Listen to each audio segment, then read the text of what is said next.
All right, hi everybody. It's Lily here with Crushing Cravings. I'm doing a very special dragon interview today with one of my recent graduates, Kris. And hi, Kris. Welcome. Thanks for being here today. Hi, thanks for having me. Kris doesn't have her camera, so she's just offline calling in. And I apologize, I'm in an empty, echoey type of room, and I don't have my good mic with me, so it's a little, sounds like probably like I'm in a tunnel. But it's not important as important as how I sound as what we have to talk about. And today what we want to do is go give you guys some indication of what Kris's experience has been like as she's gone through the Crushing Cravings program. Because just like all of us, she is also struggling with her relationship with food and wants to find ways to make it better and improve her life and create more ease and satisfaction with her relationship with food. So Kris, welcome. Welcome to this little podcast, I guess you could kind of call it. What I wanted to start off with, Kris, is some questions for you about what was missing in your relationship with food, or what was wrong with it, or what was leading to some of the dissatisfaction that you were having and leading you to believe that you had a food addiction. So can you talk to us a little bit about that? I had a lot of things missing. Mostly my control over my choices and how I was eating, how I was living my life, because it was all about food. And I thought about food all the time. If I wasn't eating food, I was thinking about food. It was very sad. And how many hours a day were you spending kind of on this obsessive relationship with food? I have no idea. It seemed like 24. How did it manifest? Like, what did it feel like? It just felt like I was trapped, like there was no way out, that it just consumed every part of my day. See, it's fairly exhausting. Was there a point you reached where it was just the last straw, or you said, I can't live like this anymore? I think just, I don't know that there was one single time. It was just like, seemed like every day I would have good intentions of planning my meals, and then I would either get to work and go to the cafeteria and there'd be something I liked, and then I just tell myself, oh, just go ahead and have it today, and then you can restart tomorrow. And tomorrow never came. I would restart and restart and restart, and I never got anywhere with it. Were there a lot of temptations in your environment that seemed to nag at you and pull at you and be in the back of your mind all the time? Yeah, always. We would have snacks, and it was always sugary or dessert type things. It was never healthy. Candy, and it was just there all the time. So then every time you came into the break room, it was there. And I watched people I work with be able to not eat it, but I always had to. And then I would catch myself going in and sneaking, because maybe somebody saw me eat some before and didn't want them to see me eating it again. So, yeah. And I think that is what bothered me the most, the fact that I was hiding it. I was actually eating more than anybody ever knew but me. I knew how much I was eating, but it was very sad. Well, and that is kind of an indication of an addiction, when you're sneaking and hiding and feeling shame and not wanting others to see what you're doing. So was there something you tried in the past that maybe had worked but didn't last, or did it address your addiction components at all? What had you tried before that did or didn't work? Can you talk about that? I have done Weight Watchers, but I never felt like I really had a grip on it.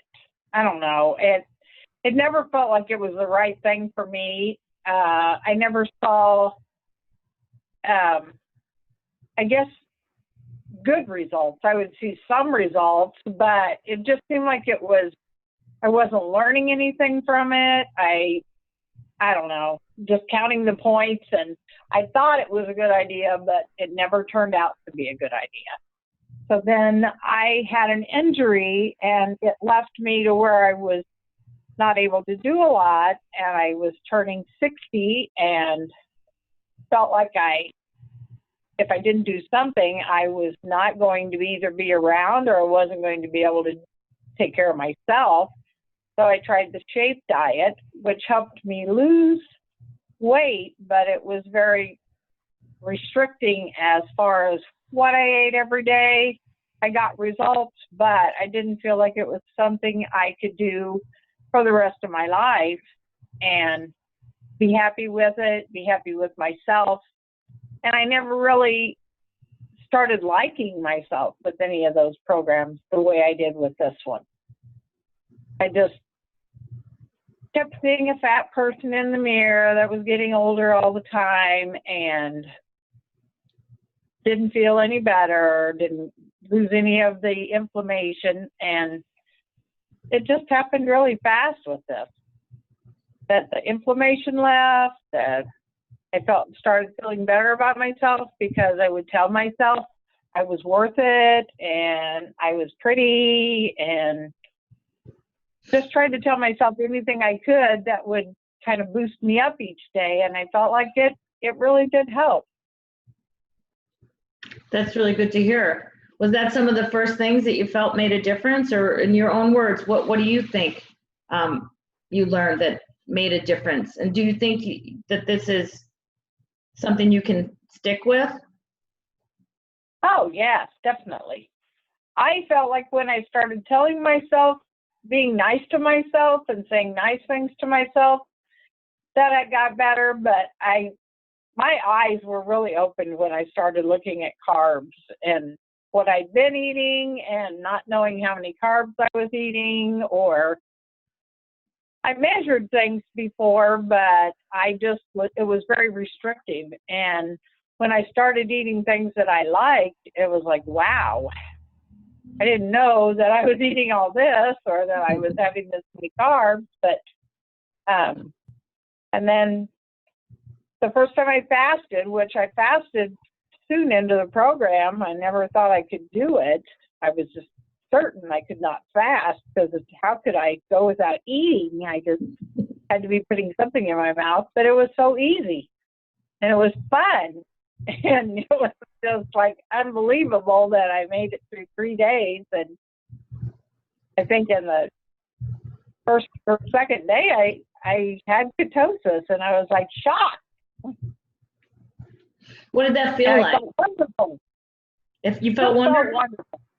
How did you feel about your craving? Oh, I didn't even care about anything. But then, I hadn't completely got over it. So I had to fast again later on after I went a little crazy, and did 5 days then. And I was even prouder of myself that time because I made it 5 days. But I feel like fasting has to be a way of my life now, because some things I want to do, and maybe they're not the best decision, but if I know if I go right into my fasting, then I'll be fine.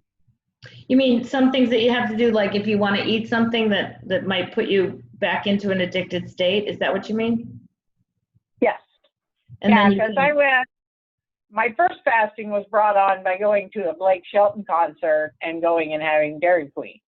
And I thought that I had to go right into fasting, and it really was great, because I felt crappy after I had the Dairy Queen and started the fasting. And it not only made me feel better physically, it made me feel better about myself. And having gone to the Dairy Queen, I just thought, I just pushed it in the background because it was the past, and we go on. And so you're saying you went to the Dairy Queen and then used your fasting to kind of take you back out of your addiction? Is that it? Yes. Okay. And that you felt good about that? So yeah, because I feel like if I get that one was a little bit more than I wanted to go, but if I just go a little overboard, then I feel like I can fast, get right back to it, and then it just kind of throws me back into the routine of making better choices, planning my meals, writing, keeping my food diary. I feel like I have to keep my food diary because I have to know where I'm at, because when I'm not doing that, then I don't know what I'm having. I put things in my mouth that, and as long as I was doing that, it was like opening my eyes to what I was having every day. And I just felt I was more accountable. And I just felt like I was a lot more comfortable with myself and how I felt. And it just held me accountable. So I feel like that's something I have to do until I feel more comfortable with how much I can comfortably have every day, carb-wise or whatever, and stay in ketosis. Because I haven't got there yet where I understand, but I'm getting there. Well, you're still learning, and it's good to take, account so that you're accountable to yourself. But do you feel like you'll have to take food logs for the rest of your life, or do you think you can get to that point where you'll just know based on your habits and how you feel and stuff? Yeah, I think I still need it for a little while, but I think I'm getting there. And I notice now, even I'll say, oh, wow, that is not the portion I should have. And I know what I should have in a meal. And I used to think I had to have 3 meals a day, and I don't really. And I used to think I always had to have breakfast, and I don't even care anymore about that. I get up and I do have to have my coffee. But I've even tried putting the MCT oil in it or grass-fed butter, because they say that will help keep you satisfied, and it does until noon. And I'm getting more on organic, but we in my part of the country, we don't have as much variety, but I'm trying. Because I don't want all those things they put on them. Well, what are some of the stories that you have? Like, what did you say to your grandkids now? When we first started working together, you're like, oh, I better take these candies or chips and stuff and give them to my grandkids because I don't want them. Now, do you have different talks with your kids or your grandkids about how to eat, or? I do. I take them fruit now. What's that? I take them fruit. I take them vegetables. I don't want them to have that crap either. So, yeah, they're all pretty good with it. They like fruit a lot. So, but. Well, what are some of the results that you've received from this program too? I mean, what were some of your goals coming into it? I wanted to just feel better all over, which I do. I wanted to get rid of the inflammation because I had a lot of inflammation in my body, which I think has gotten a lot better. I mean, not totally, but it's like 75% better. And hopefully lose more weight. I've lost, what did I say, 20 pounds altogether. 18 or 20 pounds altogether, and I wasn't even trying, just following the program. I think when we were talking earlier, you said it just kind of fell off. Is that what you said? I know. It used to be that it came on fast, and this time it just kind of fell off. And you weren't feeling like you were white knuckling it or having to be on a really restrictive program? No. And even, things that I wasn't having before, I was like, maybe I had a little more cheese than I needed, but it didn't set me back or it didn't cause any problems. And yeah, it's been wonderful. So when you feel like you don't feel deprived and you want to have something, what kinds of deals do you make with it yourself? Or do you include those foods now as part of your choices that are acceptable? How do you look at your relationship with food now? And are you dealing with cravings, or are you just dealing with actual choices? I think I'd like to have that today. I'd like to eat some of that. Yeah, that's mainly it. I think I would like this today. And then I stop and think about whether it's worth the calories. or if I'm going to be satisfied for very long, because it used to be that I would eat all this stuff, think I was satisfied, and I wasn't. And then I just feel crappy about myself for eating it. But now, yeah, it's like the worst thing in my world are donuts. And it's not that I even love donuts, but they're there. What's the story you told me about when you put one in your mouth and you just changed your mind? It was awful. Yeah. It was I put it in, I took a bite and started to chew it, and I spit it out because it tasted so horrible. It was like nothing. And one of my coworkers even said, "It didn't taste good." I said, "No, it tasted horrible." Isn't that funny? Do you feel like your taste buds have changed a lot since you broke your food addiction? Yeah. Like some things that used to be sweet, they're just like sickening now. Yeah, I mean, it used to be that I would crave pecan pie. Was my worst thing. And I mean, there's times when I might like to have it, but I don't even care. I used to buy the Marie Callender's pies. Mm-hmm. I live by myself, and I would have them here, and I would just keep eating on them and eating on them. I don't go down that aisle anymore. Well, it's fun to have them, from time to time, but it's sort of nice to go out and get them so they're not at the house. You just go out somewhere and have a little piece or something. That's what I like to see, is it just a single serving and then they're gone. And maybe not just eat like a half or a third of that serving and then just get rid of it. Yeah. I went out with my girlfriend the other night. We had Mexican. Yeah. And she had a margarita. I had water. And I wanted water. Well, you can have a margarita if you want one. Yeah, I didn't want it, but I did have rice. Rice was probably the worst thing I had that night. But, I mean, I hadn't had rice for a long time, and it was good. But other than that, I just had, vegetables and chicken. Well, I mean, does your head feel clearer now? Are you able to make these decisions without, struggling over them and having to recreate the wheel or white knuckle it like before? Oh, definitely. Yeah. Yeah. And what do you think is it the breaking of your food addiction that's causing that? Yeah, I mean, I feel like it is. There's times where my brain keeps trying to tell me things, but my body says, forget it. We don't want it anymore. Your body's free. I think my body is stronger than my brain. And I'm going to get my brain to wake up one of these days. So you're definitely having a better relationship with food, a reduction in cravings, more clear-headedness. Yeah. What else? I think you told me you're starting to sleep a lot better too. Yeah, I think my sleeping would be awesome if I didn't have my shoulder injury. But yeah, I do. I feel like I sleep a lot sounder. I think I wake up a lot more refreshed if I didn't have to deal with my shoulder injury, which I'll get it fixed. Yeah, you'll get it. Yeah.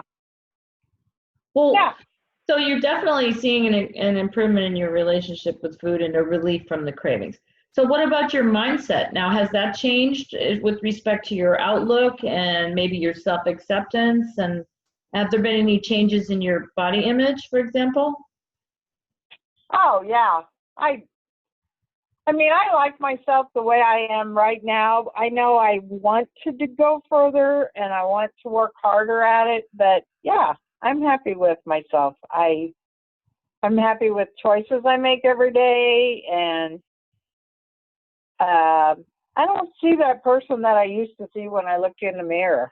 I just see a new person, and they're happier and healthier, and it's still got a little bit of slimming down to do, but we'll get there. But overall, you feel pretty good? Better? A lot better? Whoa, wonderful. Yeah. Many days I wake up and I just think, gosh, where did all this energy come from? I love it. Still not catching up with my grandkids, but I'm 62 and they're young.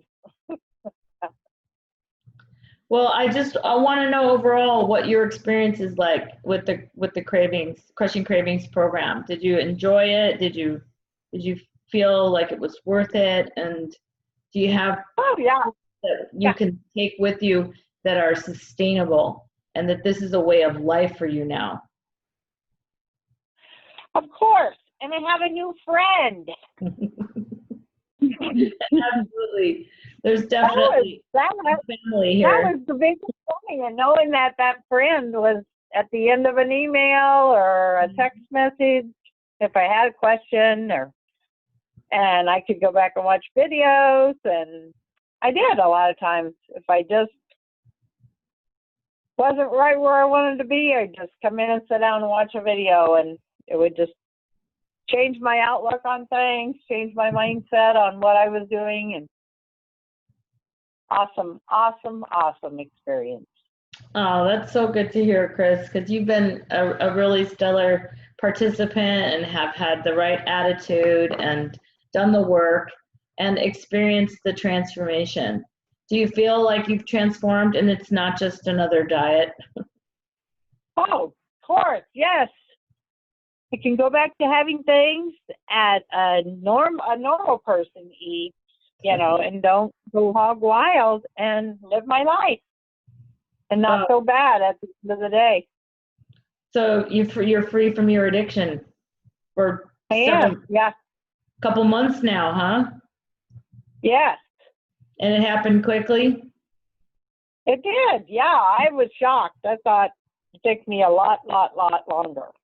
Well, that's good to hear, and that's what I, try to explain to people. But until they kind of hear it from someone else, sometimes they're not sure and they're skeptical. So it's nice to hear that. It gives me a lot of self-satisfaction to know that you got the results that you were looking for and that you're free now, and you can live like I do, free from food addictions, and that really does give you extra energy to put onto your dreams and hopes and things that you couldn't work on before, things that you didn't feel worthy of before, things that you were too tired to do or ashamed to do or just not feeling ready to do.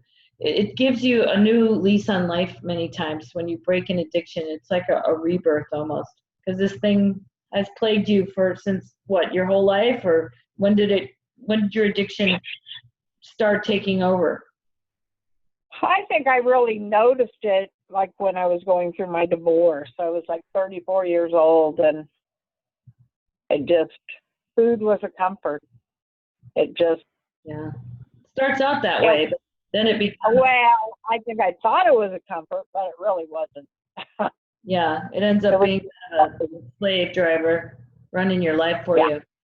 So now you're free and you have everything you need to stay free and stay with us over here who are in the land of freedom and don't live that way anymore. Right. Well, I'm so pleased for you, Kris, and I'm so happy that you're willing to share your experience. And it's hard sometimes to, talk about these things. They can be embarrassing, or, we get so hard on ourselves. We don't want people to know that we're struggling with anything, and we try to put on that happy face, and inside we're really suffering, and it's no way to live. And life's supposed to be fun. And whatever time we can get with freedom from our addiction is more time that we can live from a place of acceptance and abundance and peace from an addiction. So with that, I think I'll let you go. I just wanted to take, a couple 15, 20 minutes and talk with you about this and formally thank you for participating and sharing with us today. So thank you, Kris. Thank you. You were the one that helped me, and I have a wonderful friend. Likewise. This is one of the most rewarding experiences that I have in all of my life. So I'm going to stop the recording now, and then I'll stay on with you, and we'll just say goodbye privately after this. Thanks again, Kris. Okay. Thank you.